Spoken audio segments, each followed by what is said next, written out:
வணக்கம், நான் உங்கள் சங்கவி. 2024ஆம் ஆண்டு இலங்கை ஜனநாயக சோசலிச குடியரசினுடைய நிறைவேற்று அதிகாரம் கொண்ட ஜனாதிபதியை தெரிவு செய்வதற்கான தேர்தல் கடந்த செப்டம்பர் மாதம் 21ஆம் தேதி அன்று நடைபெற்றிருந்தது. குறிப்பிட்ட அந்த நாளிலிருந்து இந்த நாள் வரைக்கும் அனைத்து முடிவுகளையுமே, அதாவது குறிப்பாக தேர்தல் முடிவுகளாக இருக்கட்டும், அல்லது அதன் பின்னராக யார் அடுத்த ஜனாதிபதி என்கின்ற அறிவிப்பு வந்ததாக இருக்கட்டும், அல்லது அவர் பதவி பிரமாணம் செய்ததாக இருக்கட்டும், அனைத்து விடயங்களையும் உடனுக்குடன் உங்களுக்கு அறிய தந்து கொண்டே இருக்கின்றேன்.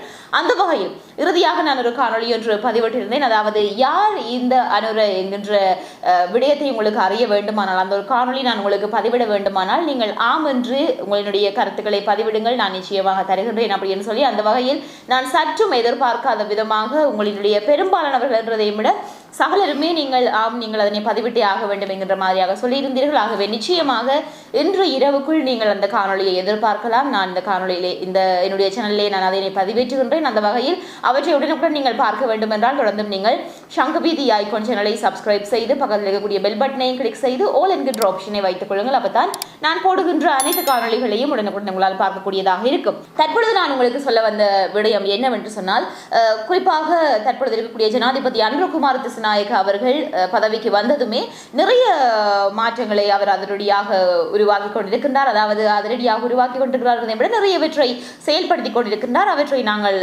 பிறகு பார்க்கலாம். தற்பொழுது உங்களுக்கு நான் சொல்ல வந்த விடயம், புதிய ஜனாதிபதி அனுரகுமார் திசாநாயக்க அவர்களுக்கு உலகளாவிய ரீதியில உலக நாடுகளை சேர்ந்த அனைத்து தலைவர்களுமே அவருக்கான பாராட்டுகளை தெரிவித்துக் கொண்டிருக்கின்றார்கள். இப்பொழுது நீங்கள் கேட்கலாம், இது வளமையாக நடக்கிற விடயம் தானே? அதாவது புதிதாக ஒரு ஜனாதிபதி ஒரு நாட்டிலே நியமிக்கப்பட்டால் அவருக்கு எல்லா தலைவர்களும் வாழ்த்துக்கள் சொல்வது என்பது சாதாரணம் தானே அப்படின்னு சொல்லலாம். ஆனால் அசாதாரணமான ஒரு முறையில் ஒரு நாட்டில் இருந்து ஒரு நாட்டினுடைய அதிபர்னால தற்பொழுது எங்களுடைய ஜனாதிபதி அவர்களுக்கு வாழ்த்து கிடைத்திருக்கின்றது. அது என்ன அசாதாரண முறை அப்படின்னு சொல்லி நீங்கள் எதிர்பார்க்கலாம்.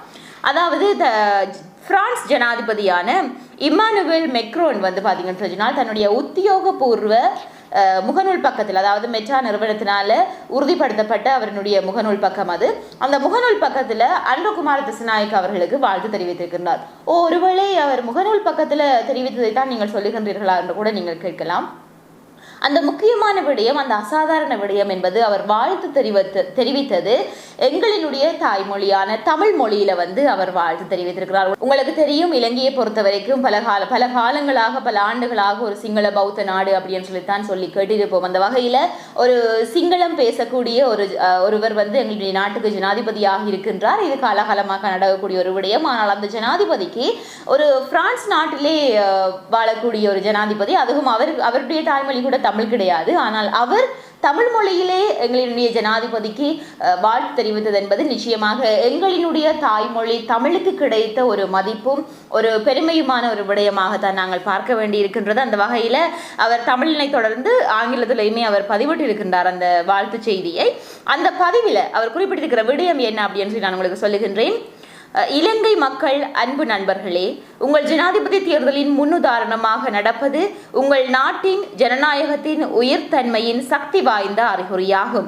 எம்மை ஒருங்கிணைக்கும் நம்பிக்கை மற்றும் கூட்டுத்தாபனத்தை வளர்த்து இலங்கையுடன் ஒத்துழைப்பை முன்னெடுக்க பிரான்ஸ் தயாராக உள்ளது எனவும் தெரிவித்திருக்கின்றார். அது மட்டுமல்லாமல் அவர் பதிவிட்ட இன்னும் ஒரு பதிவிலும் கூட உங்கள் ஜனாதிபதி தேர்தல் சிறப்பாக நடைபெற்றதுக்கு வாழ்த்துக்கள் அப்படின்னு சொல்லி அவர் குறிப்பிட்டிருக்கின்றார். ஆகவே இந்த ஒரு தேர்தல் என்றது இலங்கையினுடைய ஜனநாயகத்தின் வீரியத்தை பறைசாற்றுகின்றது என்று சொல்லியும், அனுர திசாநாயக்க உங்கள் வெற்றிக்கு நெஞ்சம் நிறைந்த வாழ்த்துக்கள். இலங்கையுடன் இணைந்து செயல்படுவதற்கு பிரான்ஸ் தயாராக உள்ளது. நம்பிக்கையும் ஒத்துழைப்பும் நம் கூட்டு முயற்சிகளுக்கு அடிக்கல்லாக அமையட்டும் எனவும் அவர் அந்த பதிவிலே குறிப்பிட்டிருக்கின்றார். அந்த வகையில் நிச்சயமாக அவர் தமிழ் மொழியில் இந்த வாழ்த்து செய்தியை அவர் பதிவிட்டதுதான் இன்றைக்கு ஒரு பெரிய ஒரு பேசுபொருளாக மாறி இருக்கின்றது. நிச்சயமாக அவற்றை பார்க்கின்ற பொழுதும் வாசிக்கின்ற பொழுதும் கேட்கின்ற பொழுதும் நெஞ்சம் கலந்த ஒரு சந்தோஷமாக இருக்கின்றது. தாய்மொழியாம் தமிழுக்கு இவ்வளவு ஒரு மதிப்பு அப்படின்னு சொல்லி, இவ்வளவு ஒரு பெருமை அப்படின்னு சொல்லி எங்களுக்கு எண்ண தோன்றுகின்றது. ஏனென்றால் உங்களுக்கு தெரியும், இன்னைக்கு எங்களில் பலர் நாங்கள் எங்களுடைய நாட்டை விட்டு வெளியூர் நாட்டுக்கு செல்கின்ற பொழுது தமிழ் மொழியை பேசுவதற்கு தயங்குபவர்கள் இருக்கின்றார்கள். ஒருவேளை தமிழ் மொழியை பேசிவிட்டால் அவர்கள் எங்களை இலக்காரமாக நினைத்து விடுவார்கள் நினைப்பவர்கள் கூட ஒரு சிலர் இருக்கின்றார்கள், இல்லை என்று இல்லை. அப்படி இருக்கின்ற ஒரு சமயத்தில் இப்படி ஒரு நாட்டினுடைய ஜனாதிபதி தமிழ் மொழியிலே வாழ்த்து தெரிவித்தது நிச்சயமாக ஒரு சந்தோஷமான விடயமாகவே எங்களுடைய தமிழ் மொழிக்கு உண்டான சிறப்பை நாங்கள் எப்பொழுதும் மறந்துவிடக் கூடாது. தமிழ் மொழியை பேசி பாருங்கள், அது இன்னும் அழகாக இருக்கும். அந்த வகையில் நாங்கள் தொடர்ச்சியாகவும் அடுத்த விடயத்தை பார்க்கலாம். அடுத்த விடயத்தை பொறுத்த வரைக்கும் நான் உங்களுக்கு சொல்லியிருந்தேன், ஜனாதிபதி அவர்கள் பதவியேற்றதன் பின்னராக நிறைய மாற்றங்கள் கொண்டு வரப்பட்டுக் கொண்டிருக்கின்றன. குறிப்பாக சொல்ல போனால் அவர் அந்த பதவி பிரமாணம் செய்வதற்கு முன்னதாக தன்னுடைய அந்த பிரச்சாரங்களின் போது நிறைய விடயங்களை சொல்லியிருந்தார். ஒருவேளை ஜனாதிபதி ஆனால் இந்த மாற்றங்களை கொண்டு வருவேன் அப்படின்னு சொல்லி அது அனைத்தையுமே நடைமுறைப்படுத்துகின்ற விதமாகவும் ஒரு சில விடயங்களை அவர் செய்து கொண்டிருக்கின்றார். முடிந்தால் நான் இந்த காணொலியிலே அவற்றை இணைக்கின்றேன். அப்படி இல்லை என்று சொன்னால் நான் இன்னும் ஒரு காணொலியாக அந்த விடயங்களை நான் உங்களுக்கு தருகின்றேன். இப்பொழுது இந்த காணொலியிலே சொல்வதற்கான ஏனைய விடயங்கள் சிலது இருக்கின்றன. அதனால் தான் நான் இப்பொழுது உங்களுக்கு அந்த செய்தியை தவிர்க்கின்றேன். காரணம், ஒரு புதிதான இன்னும் ஒரு விடயம் வெடித்திருக்கின்றது அல்லது ஒரு சர்ச்சையை ஏற்படுத்தியிருக்குன்னு சொல்லலாம். என்ன அப்படின்னா, உங்களுக்கு தெரியும், இந்த நிறைவேற்று அதிகாரம் கொண்ட ஜனாதிபதி என்றுதான் நாங்கள் தற்பொழுது அனுரகுமார திசாநாயக்க அவர்களை சொல்லுகின்றோம் இல்லையா, 9வது நிறைவேற்று அதிகாரம் கொண்ட ஜனாதிபதி என்று சொல்லி.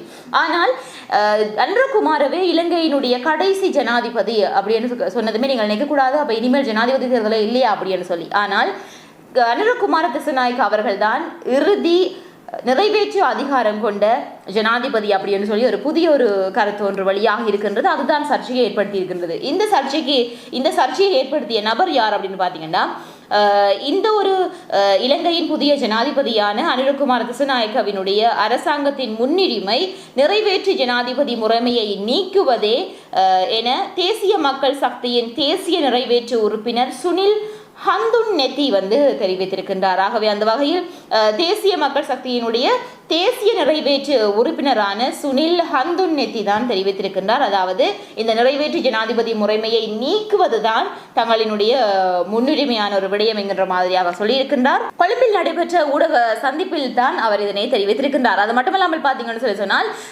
இலங்கை மக்கள் இன்று இந்த நாட்டின் கடைசி நிறைவேற்று ஜனாதிபதியை நியமித்துள்ளீர்கள். இனி நிறைவேற்று அதிகார ஜனாதிபதிகள் இருக்க மாட்டார்கள். அதற்கு பொதுமக்களின் ஆதரவு தேவை என்று சொல்லி அவர் குறிப்பிட்டிருக்கின்றார். அது மட்டுமல்லாமல் அனுரவின் ஆட்சியில் அரசியல்வாதிகளுக்கு வழங்கப்படும் சலுகைகள் வெகுவாக குறைக்கப்படும் என தெரிவித்த அவர், மக்களுக்கு தேவையில்லாதவை அரசியல்வாதிகளுக்கு தேவைப்படாது என மக்களுக்கு வாக்குறுதி அளித்துள்ளோம். அந்த வகையில் அந்த வாக்குறுதியை நிறைவேற்றுவோம் என்று சொல்லியும் அவர் குறிப்பிட்டிருக்கிறார். ஆகவே நான் ஏற்கனவே சொல்லியிருந்தேன், அவர் தன்னுடைய பிரச்சாரத்திலே நிறைய விடயங்கள் குறிப்பிட்டிருந்தார். அது மட்டுமில்லாமல் இதற்கு முன்னைய காணொலிகளிலும் கூட நான் இந்த ஒரு விடயத்தை குறிப்பிட்டிருந்தேன். அந்த அரசியல்வாதிகளுக்கான சலுகைகள் எல்லாமே குறைக்கப்பட போகின்றது அப்படின்னு சொல்லி, அந்த வகையிலே மக்களுக்கு ஒரு சலுகைகள் கிடைக்கவில்லை என்கின்ற சமயத்தில் மக்களுக்கு ஒரு நிம்மதியான வாழ்க்கை இல்லை, மக்களுக்கு ஒரு சரியான பொருளாதாரம் இல்லை, மக்களுக்கு ஒரு சரியான சுதந்திரம் இல்லை என்கின்ற பொழுது, மக்களுக்கு சரியான சமத்துவ உரிமை இல்லை என்கின்ற பொழுது அவை எதுவுமே அரசியல்வாதிகளுக்கும் தேவையில்லை. அதுதான் உண்மையான ஒரு விடயமும் கூட.